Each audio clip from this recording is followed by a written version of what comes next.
OTF versus OTS. What's the real difference?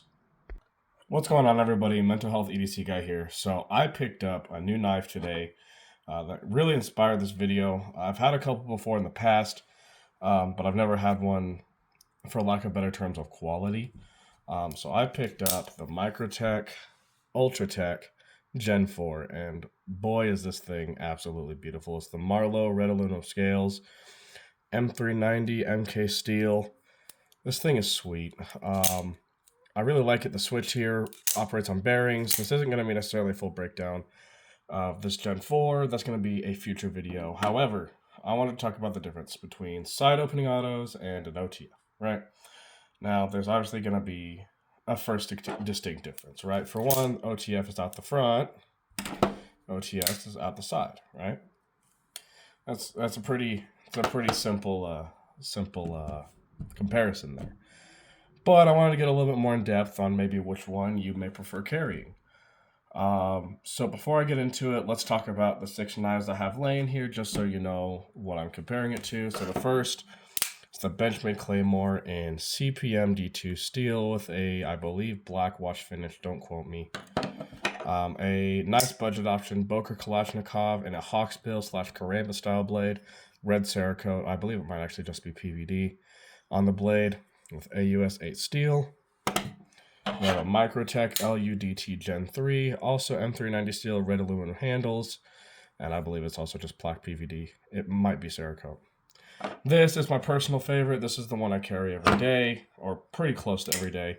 The Hinderer Eclipse, an S45VN stonewash finish.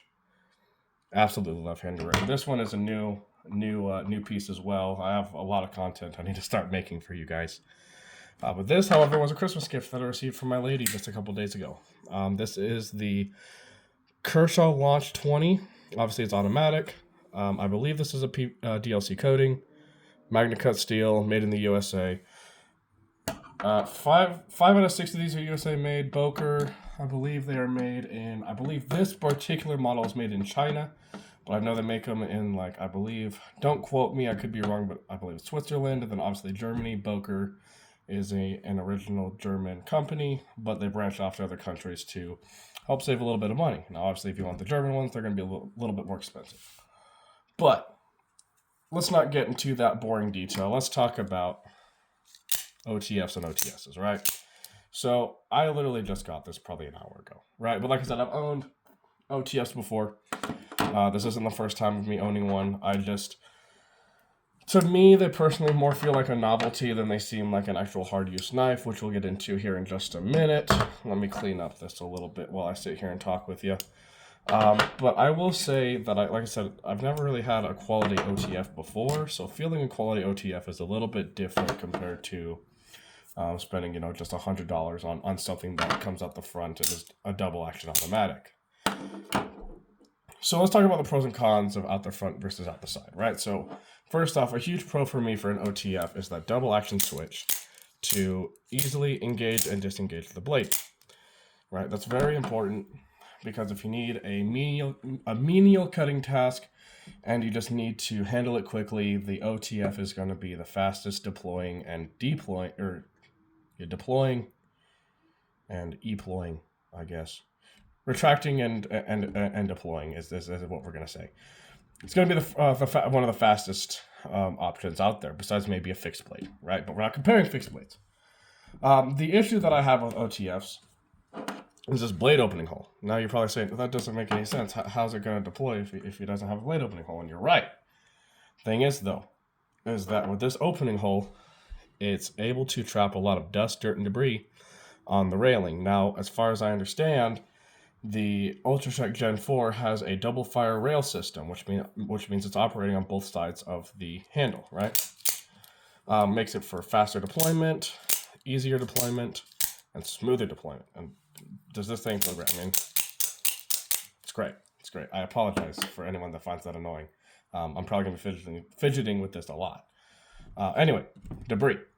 So the thing about Microtechs they are very tight-knit. And if you get any debris, dust, or dirt in them, you're going to jam up that action a little bit. Now, before I get too deep into it, I thought about buying a couple different knives. I thought about the Microtech Ultratech, which is obviously the one I went for now. I was also looking at the Kershaw Livewire, which I'm still going to get, just not yet. But when I buy a knife, one thing for me is very important. Will this last forever, right? Now, that's kind of a dumb question, right? For one, you spend any fair amount of money on a knife, it's going to last a long time. As long as you take care of it, right? That's the key word, as long as you take care of it. Like the Hinderer, no question it's going to make it, right? Now, let me break down why I mentioned this really quick, and then we'll get back into the actual premise of the video. When I'm a grandpa someday, I want to have a huge knife collection and get my family more into knives like I am now, and being able to hand down things like this Microtech or this Hinderer and have a piece of knife history. Now, some of these are a lot more mainstream, but something like a Dixon, right? One of the first McNeese production knives. I'm going to love to be able to hand that down someday. So I pondered between the Kershaw Livewire and the Ultratech. Now, like I said, I'm going to get both, but the Ultratech won first because the Ultratech, like I said, is much more tight-knit compared to a lot of mass-produced OTFs.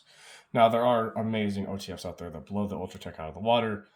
It just costs a lot more money, and I don't feel like spending that kind of money right now. Maybe someday in the future, I'll get like a Guardian. That would be cool, but good God, are those expensive? Anyway, all right, I've rambled enough. So let's talk about the real differences. So biggest complaint for me is the dust, dirt, and debris in an OTF. Past that, it's great. Sometimes you're going to experience with an OTF, there is going to be some blade play. It's very difficult to make an OTF not have blade play, right? There's no pivot. There's nothing for it to really bolt to, right? So you're going to have a little bit of blade play. Obviously, there's going to be up and down blade play. It's operated by spring. There's going to be a little bit side to side, a little bit of back and forth. Not a big deal. It's just how OTFs are. It's the name of the OTF game. So if you don't like that, maybe steer away from an OTF. The other thing is OTFs are not hard use. Now you can, but you're going to risk damaging them and stuff like that. Well, that's where OTSs come in. Now, I understand that some people purchase a knife for the fidget factor, and boy, is the OTF the perfect knife for that, right? An OTS, deploy it once, you got to take two hands to close it, and I mean, maybe you can get it, for smaller ones, something like the Hinderer. I'll try once for you guys, but if I hurt myself, it's your fault. So you open it once and kind of do it. Oh, but it takes some force, right? There's no fidget factor with an OTS. However, something like the Hinderer I really like because it's really cool, because I forgot what I was going to say. Something like the Hinderer is really cool because it's made for hard use, right? It runs on bronze phosphorus washers. It doesn't run on bearings, so the dust, dirt, and debris aren't going to be as big of an issue. They have a very large spring in the center of the pivot here, and it has 5 adjustable levels to how hard you want it to fire. So, in my opinion, OTSs aren't going to get as gummed up as an OTF would be, at least not as fast. Now, here's the thing. I talk about stuff getting gummed up. If you're noticing your action on anything being a little too slow, whether it be an automatic, a flipper, or whatever it may be, clean it, right? Take a little bit of lube. Okay, I use Lucas gun oil, but take knife pivot lube, take gun oil, take mineral oil. I don't care what you take. Take your knife apart, wipe it down, put a little bit of gun oil on the pivot and wherever else there may be friction coming from, and you'll be good to go, good as new. Right, now, some OTSs are built different than others, obviously. Right, one big thing that I think it comes to the dependability of an out-the-side knife is handle material, right? Now take something like Benchmade. They use injection mold plastic FRN scales, and I really don't like that, right? For a couple reasons. For one, the auto is going to hit so much harder because it's such a light material. There's nothing to absorb that recoil, right? Now you take something like a Boker, it doesn't fire as hard, so you can have your G10 scales on there, but it's also G10, so it feels a little bit better. Then you take something like the Eclipse, right? Full titanium scales, a little bit of milling for design, stuff like that. But it hits hard, but the knife responds to it well, right? Now an OTF, when it comes to action, it fires hard, but it's transferring outwards, so you're not really feeling the smack in your hand. I mean, it's loud and it's clicky, but you're not going to have any issues when it comes to durability, or no, not durability, how hard it is to handle, right? Which leads me to another thing. My girlfriend, love her to death. She is not the biggest knife person, which is fine. I don't expect every person to be a knife person. I would like to try and explain the reasons as to why I am to anybody and everybody. But some people just don't like the hobby. They see the knife as a tool, or they don't like sharp objects, whatever it may be. My girlfriend cannot open autos for a couple reasons. For one, she can't hold it tight enough. And for two, she can't really deploy them. Now, both those problems come from the same reason. She has fake nails, right? And that's okay. I'm not knocking her for it. But she is terrified to open any auto that I have. Now, this one, I will let you know in a YouTube short how she feels about this.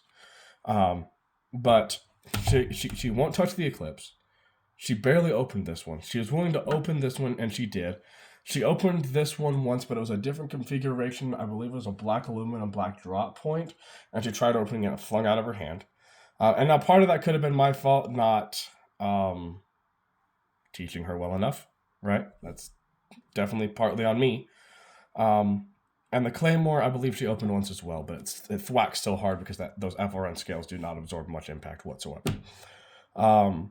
So an OTF, I feel you can hand to anybody, right? It's pretty obvious how it works. I'm using my left hand, bear with me. You can pretty much show anybody how it works, right? Switch up, deploy. Switch down, don't deploy. Retract. There we go. Deploy and retract. Figured it out. Whereas like an OTF, a lot of people aren't going to expect that thwack for anything, right? Now, some of them are lighter, and some of them are much heavier. So when it comes to, now that's collector talk, but let's talk enthusiast talk for a sec. When it comes to actually, depending on what you do, if you're just cutting boxes, or you're literally just cutting tape, if you're just cutting tape or cutting paper or something like that, get an OTF, right? They're super convenient, they're super helpful, super compact, more of a general style carry, right? But if you're cutting cardboard, if you're cutting conduit, if you're cutting copper, anything of that sort, get an out the side OTF. Out the side OTF, wow. Out the side automatic for your more industrial or knife beating tasks. Just because they're going to be able to handle it better. They're going to be able to stand up to it better. And yeah, that's about the only reason why. No, it's going to handle up to it a lot better. For one, you have a lot more to push back on, right? Because you have a stop pin here, right? All knives have a stop pin except for like OTFs. Stop pin's more like internal. But every knife that you have is going to have a stop pin. So when you're working harder, you're going to have that stop pin that's fighting against you, which is kind of a good thing. I have buddies who are electricians that they prefer, they don't prefer automatic specifically, but they prefer flippers. And the reason why is because they can put it towards abuse. Now, we're not talking blade steel on any of this, right? None of that really matters in this specific consensus. So let's break this down one more time. Quickly, my opinions. So out the sides are better than OTFs when you want to beat on them and actually have tougher tasks to deal with. OTFs are better for simpler tasks. The way I describe these knives, OTSs are an everyday knife and OTFs are a sometimes knife, right? If I honestly had to recommend what you should do, carry both, right? If you're consistent on cleaning your knives. If you don't like cleaning your knives or you don't want something with as much maintenance, maybe try and stem away from the OTF. But that is completely up to you. This is just my take on what's better, an OTF versus an OTS. I've carried both of them. I like out the sides more, but I'm very happy with the OTF that I just got. So thank you guys so much for watching. If you have any questions, leave them down in the comment below. Make sure to like and subscribe. Share me around. Tell your friends all about me. Tell them how awesome and how beautiful my voice sounds. And I'll catch you in the next one.